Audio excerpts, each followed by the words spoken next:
Hi guys, it's been a long time. Well, nothing interesting had come up this year, so I didn't put up any reviews. Well, there was John Wick 4, but that was a delayed release. But still, that movie was my favorite of this year by far. Now, talking about Fast X, which I watched last night. My expectations from this movie was less because of the previous part. It just wasn't on the same level as Fast 4, 5, 6, and 7. 8 was like tried to match up with that movie, but it wasn't of that level because each and every part of Fast and Furious has gone bigger and better.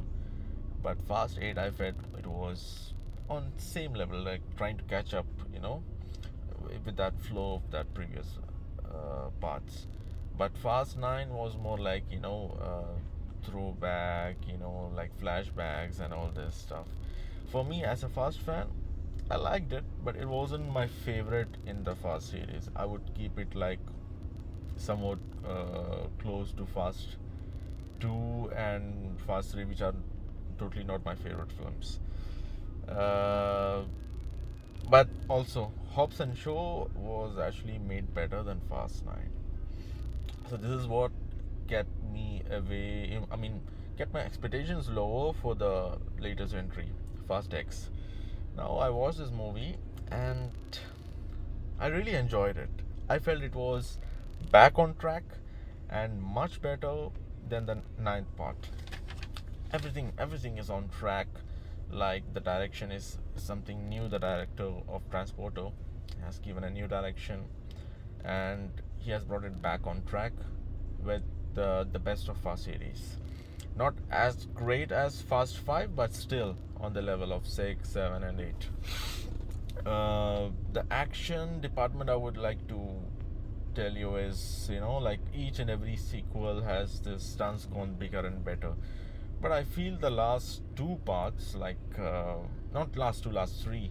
Oh no, Fast 8, I'll just skip it. Fast 9 and this 10, I feel like the stunts are of same level. Hasn't gone higher. Like they should, like in the pre-production work, they should just, like sit and give more time to make it better and bigger. Not just the same stuff, we have seen, because in this movie there are some stunts which is like throwback. I mean, I like throwbacks.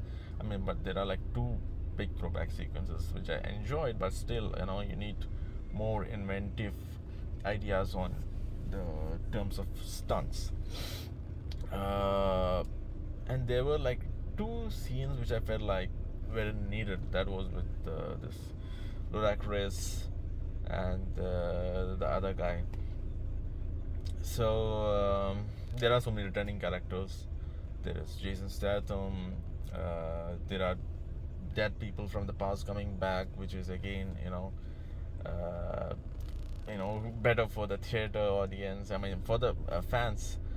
Um, Now talking about the big finale, which was the main highlight.